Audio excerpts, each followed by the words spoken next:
Hey guys, आज की video में आप सभी का स्वागत है। आज हम जानेंगे क्रिप्टो करेंसी क्या है, बिटकॉइन क्या है, क्या आपको इसके अंदर इन्वेस्ट करना चाहिए, अगर करना चाहिए तो कितना करना चाहिए। ये सारी डिटेल आज के हम वीडियो में ज़रूर जानेंगे। लेकिन अगर आप इस चैनल पर नए हो तो प्लीज़ सब्सक्राइब करो, इस वीडियो को ज़्यादा से ज़्यादा लोगों तक शेयर करो ताकि उन्हें भी पता चले कि हमें इसके अंदर इन्वेस्ट करना चाहिए या नहीं करना चाहिए। अगर करना चाहिए तो कितना पैसा हमें इसके अंदर इन्वेस्ट करना चाहिए, और बेसिकली क्रिप्टो करेंसी या फिर ये बिटकॉइन आखिर है क्या चीज़। Let's get started with today's video. Well guys, to understand cryptocurrency या फिर बिटकॉइन हमें थोड़ा पास्ट में जाना होगा।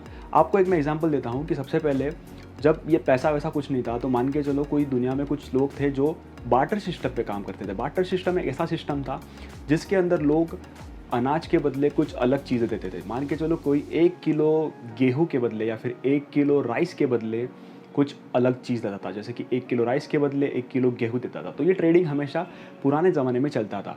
अब आगे चल के ऐसा हुआ कि ये सिस्टम फेल होने लग गया। क्यों फेल होने लग गया?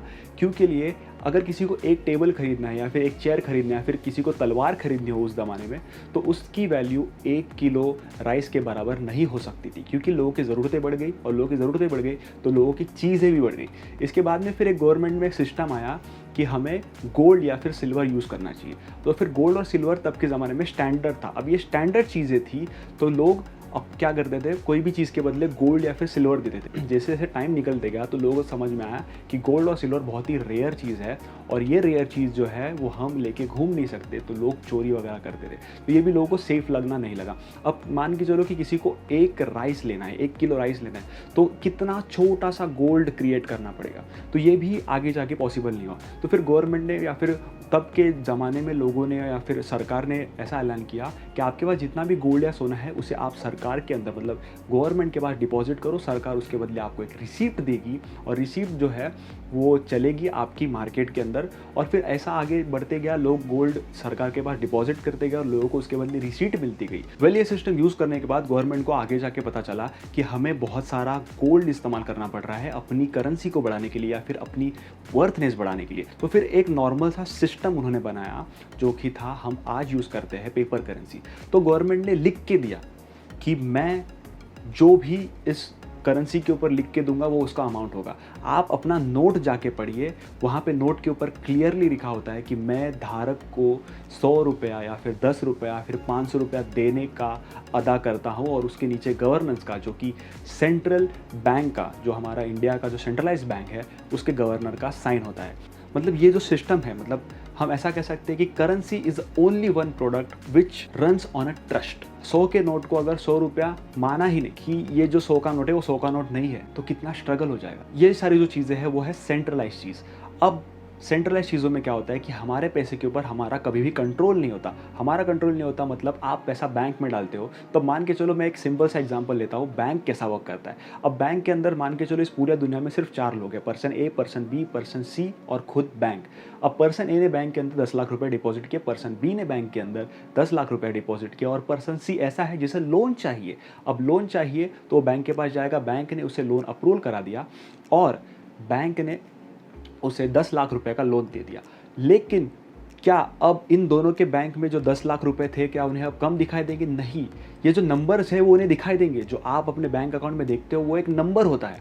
अगर बैंक में ये दोनों जन एक ही टाइम पे अपना पैसा मांगने जाएंगे तो बैंक इन्हें प्रैक्टिकली नहीं दे सकता, क्योंकि उन्होंने पर्सन सी को लोन दे के रखा हुआ है 10 लाख रुपए का। अब मान के चलो अगर वो लोन उसने लौटा दिया तो फिर ठीक है, तो बैंक अच्छा खासा पैसा इंटरेस्ट के थ्रू बना देगी। अगर उसने लोन नहीं दिया तो 10 लाख रुपए गए, तो इन लोगों के मेरे हिसाब से बैंक उन्हें 5-5 लाख ही दे पाएगी एट अ टाइम। इसे ही कहते हैं बैंक का फ्रॉड या फिर स्कैम, जो कि हम बोल सकते हैं जहाँ पे बैंक्स डूब जाती है। तो ये जो सेंट्रलाइज मनी होता है इसके ऊपर बहुत से लोगों की अथॉरिटी होती है, जहाँ पे करप्शन भी इन्वॉल्व होता है, जिसे हम स्कैम बोलते हैं। अब आपको मालूम नहीं है कि आपके 10 लाख रुपया फिर लाख रुपया फिर 1000 रुपये भी बैंक के अंदर है कि नहीं है। आपके अकाउंट में सिर्फ नंबर दिख रहा है, लेकिन वो एग्जैक्टली कहाँ पे है, कैसे यूज़ हो रहा है, वो नहीं होता है। लेकिन यही चीज़ क्रिप्टो करेंसी में नहीं होती, क्योंकि क्रिप्टो करेंसी ये जो सिस्टम है वो है डिसेंट्रलाइज। अब सेंट्रलाइज सिस्टम के अंदर आपने देखा होगा कि कैसे एक गवर्नमेंट पूरे इस सिस्टम को डीमोनेटाइज कर सकती है। जैसे कि गवर्नमेंट ने बता दिया था कि आज से ये नोट 1000 और 500 के नोट चलने बंद हो जाएंगे। क्यों किया था? क्योंकि लिए उनके पास वो पावर थी। लेकिन जब कोई भी चीज़ डिसेंट्रलाइज होती है, मतलब उसके ऊपर किसी की भी अथॉरिटी नहीं रहती, ये चीज़ पूरी की पूरी पब्लिक ड्रिवन है, जो कि है क्रिप्टो करेंसी।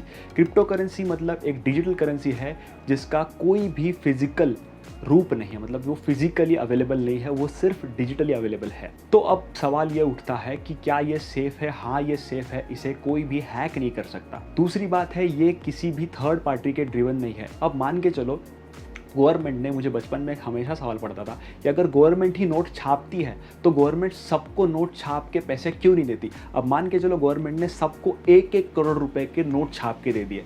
अब मान के चलो सबके पास 1-1 करोड़ रुपया है, जबकि पब्लिकली मालूम है कि सबको गवर्नमेंट ने 1 करोड़ रुपए फ्री में दे दिए हैं।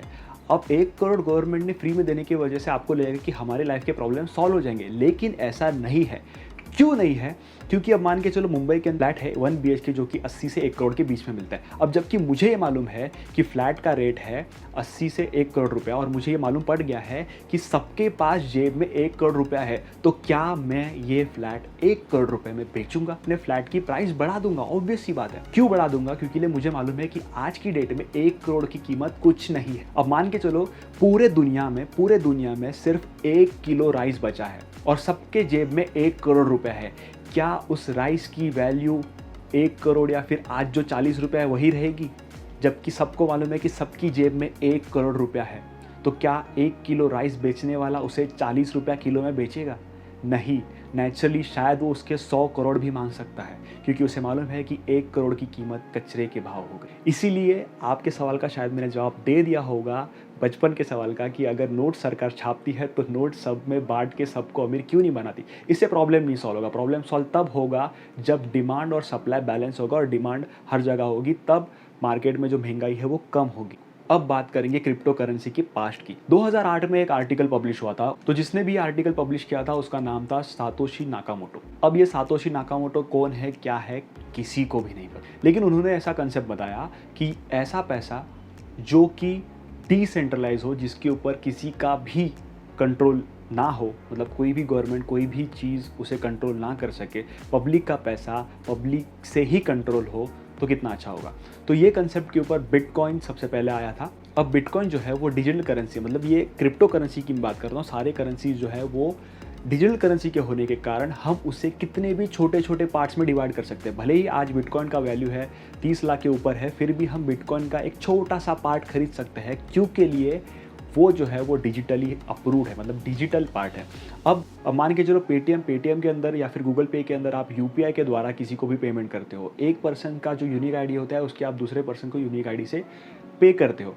अब यहाँ पे बैंक को देखना होता है कि इसमें से जो 10,000 रुपये ट्रांसफ़र हुआ है वो उसके अकाउंट में जाने चाहिए, तो ये जो नंबर है वो नंबर स्विचिंग होना चाहिए। तो यहाँ पे एक बैंक पूरा सिस्टम और रिकॉर्ड रखता है, लेकिन क्रिप्टो करेंसी के अंदर ऐसा कोई रिकॉर्ड मेंटेन करने वाला होता नहीं है। रिकॉर्ड मेंटेन करने वाला अगर कोई आदमी बिठा देंगे तो वही बात होगी जो बैंक की हुई है। तो ये जो बात है वो पूरा पब्लिक ड्रिवन होता है, पब्लिक के जो लाखों कंप्यूटर्स है उसके अंदर ये सारा सिस्टम ऑटोमेटिकली ड्रिवन होता है। तो ये जो ट्रांजैक्शन है वो किसके बीच में हुआ ये हमें पता नहीं चलता। मान के चलो मैंने एक बिटकॉइन खरीद लिया है और किसी से खरीदा है, मेरा एक बिटकॉइन का डिजिटली एड्रेस बनेगा और उस आदमी का एड्रेस बनेगा, तो उस आईडी के ऊपर, मतलब उस एड्रेस ने इस एड्रेस को एक ट्रांजैक्शन किया है, सिर्फ इतना ही पब्लिकली मालूम होगा, लेकिन ये एड्रेस किसका है, किसके नाम पे है, किसी को पता नहीं होगा। दूसरी बात यह है कि इस सिस्टम को कोई भी हैक नहीं कर सकता। तो फिर आप सोचोगे कि यार ये अगर सिस्टम पब्लिक ड्रिवन है और पब्लिक ड्रिवन सिस्टम के अंदर ऐसा हो सकता है कि यार लोग हर रोज़ नए नए बिटकॉइन बनाते जाए और फिर उसके बाद में ये भी वही कंसेप्ट हो जाए कि यार सबको 1-1 करोड़ रुपया बांट दे और बिटकॉइन की वैल्यू कम हो जाएगी। लेकिन नहीं, सिर्फ दुनिया में सिर्फ 21 मिलियन ही बिटकॉइंस होने वाले हैं, इससे ज़्यादा आगे बिटकॉइंस बढ़ने वाले या क्रिएट होने वाले नहीं है, इसीलिए इसकी वैल्यू बढ़ती जा रही है। तो लोग इसके अंदर पैसा इन्वेस्ट करें। बिटकॉइन भी एक करेंसी है, जैसे इंडियन करेंसी है, चाइनीज़ करेंसी है, US डॉलर है, ये ऐसी ही करेंसीज है, उसी की तरह ये भी एक डिजिटल करेंसी है, लेकिन इस करेंसी के ऊपर किसी का भी हक नहीं है। वेल अगर मैं बात करूँ तो 2009 के अंदर बिटकॉइन की वैल्यू थी हार्डली 6 पैसा। अब बिटकॉइन की वैल्यू जो है, एक बिटकॉइन की वैल्यू जो है वो है करीब 35 लाख रुपीज़। तो इतना एक एक्सपोनेंशियल ग्रोथ उसके अंदर है। अब आता है हमारा आखिरी और इम्पोर्टेंट सवाल, क्या हम बिटकॉइन या फिर कोई भी क्रिप्टो करेंसी के अंदर अपना पैसा इन्वेस्ट कर सकते हैं क्या? येस, यू कैन डेफिनेटली, क्योंकि 2018 में आरबीआई ने जो है क्रिप्टो करेंसी को बैन किया था और सभी को एक नोटिस भेजा था कि आप क्रिप्टो करेंसी के जितने भी लोग हैं उनके पैसे वापस बैंक में ना लें। लेकिन हुआ यूँ कि 2020 में क्रिप्टो करेंसी एक्सचेंज ने सुप्रीम कोर्ट में, इंडिया के सुप्रीम कोर्ट में ये केस जीत लिया और अब इंडिया के अंदर बिटकॉइन या फिर कोई भी क्रिप्टो करेंसी के अंदर इन्वेस्ट करना लीगल है। अब आप इसके अंदर लीगली इन्वेस्ट कैसे कर सकते हैं? ठीक वैसे ही जैसे आप स्विगी और जोमेटो के ऊपर फूड मंगाते हैं, आपको एक ऐप डाउनलोड करना होता है, आपके पैसे, आपका जो एक पैन कार्ड है और बाकी सारी चीज़ें उसके अंदर वेरीफाई करनी होती है और KYC होने के बाद आप उसके अंदर अपना पैसा डाल सकते हो और आप कोई भी कॉइन खरीद सकते हो। लेकिन फिलहाल कुछ वीक्स पहले गवर्नमेंट ने इसके ऊपर स्टे आया है। मैं बैन नहीं बोल रहा हूँ, स्टे आया है, स्टे ऑर्डर आया है। क्यों आया हुआ है? मेरे हिसाब से मुझे ऐसा लगता है कि अब गवर्नमेंट अब इसके ऊपर टैक्स लगाने की सोच रही है, क्योंकि ये जो फॉरेन का पैसा वो इंडिया में आ रहा है, ये ज़रूरी है कि उसके ऊपर टैक्स लगे और मैं भी चाहता हूँ कि इससे बहुत ही इंडिया को फ़ायदा होगा। अगर क्रिप्टो करेंसी के अंदर टैक्स लगना चालू हो गया तो शायद आने वाले समय में इंडिया से बहुत सारा इन्वेस्टमेंट क्रिप्टो करेंसी में होगा और आने वाले समय में बहुत सारी बड़ी बड़ी कंपनीज हैं जिन्होंने क्रिप्टो करेंसी के अंदर, मतलब बिटकॉइन या फिर कोई भी अदर क्रिप्टो करेंसी के अंदर पेमेंट लेना एक्सेप्ट कर लिया है।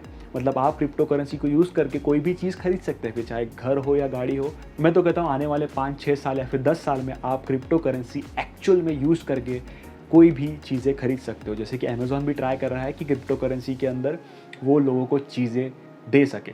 लेकिन क्रिप्टो करेंसी के अंदर मेजरली एक डिसएडवांटेज ये है कि क्रिप्टो करेंसी का जो वैल्यू है वो हर 30 सेकंड में बदलता है। अब मान के चलो कोई सामान है आपसे खरीदता है और आपको एक क्रिप्टो करेंसी देता है। अब आपसे वो 10 रुपये की चीज़ खरीदता है क्रिप्टो करेंसी के अंदर, लेकिन अब क्रिप्टो करेंसी की वैल्यू अगर चेंज हो गई है तो अब अगर उसे सामान रिटर्न देना है तो उसे पैसे कितने रिटर्न देने होंगे, ये एक कॉमनली सवाल है। लेकिन ये एक पब्लिक डोमेन है तो फिर शायद ये आने वाले समय में इसे भी लोग सॉल्व कर देंगे अपने तरीके से। अब सवाल आता है कि आपको इसके अंदर इन्वेस्ट करना चाहिए या नहीं करना चाहिए। मैं तो कहता हूँ अगर आपके पास ऐसे पैसे हैं जो कि जलाने के बाद भी, लिटरली जलाने के बाद भी आपको फ़र्क नहीं पड़ता, ऐसे ही पैसे आपको बिटकॉइंस के अंदर या फिर कोई भी क्रिप्टो करेंसी के अंदर इन्वेस्ट करने हैं। अगर आपके पास पैसा है और आपको कहीं पे इन्वेस्ट करना है तो सबसे पहले मैं एडवाइस करूंगा कि आपको SIP के अंदर इन्वेस्ट करना चाहिए। उसके बाद आप स्टॉक मार्केट के अंदर इन्वेस्ट कर सकते हैं। उसके बाद में जो आपके पास जो कुछ पैसा बचता है उसे आपको क्रिप्टो करेंसी के अंदर इन्वेस्ट करना है। क्रिप्टो करेंसी के अंदर इन्वेस्ट करने के लिए कोई मिनिमम वैल्यू नहीं है, हाँ, लेकिन कुछ कॉइन्स हैं जिन्हें आपको कंपलसरी $10 देने पड़ते हैं, which is hardly around 800 rupees, और उसके कॉइन्स आपको मिलते हैं। अगर आपको आने वाले वीक्स के अंदर क्रिप्टो करेंसी बाय करनी है तो आपको कुछ स्टेप्स फॉलो करने होंगे, क्योंकि लिए गवर्नमेंट ने इसके ऊपर स्टे लाया हुआ है और मैं इसके लिए अलग से वीडियो बना रहा हूँ। मैंने नीचे लिंक के अंदर मेरा एक रेफरल कोड दिया हुआ है और ऐप का नाम भी सजेस्ट किया हुआ है। आपको बस वो रेफरल कोड के थ्रू ऐप डाउनलोड करना है। मैं आपको बताने वाला हूँ अगले वीडियो में कि क्रिप्टो करेंसी के ऊपर स्टे लाने के बाद में आप क्रिप्टो करेंसी कैसे खरीद सकते हैं।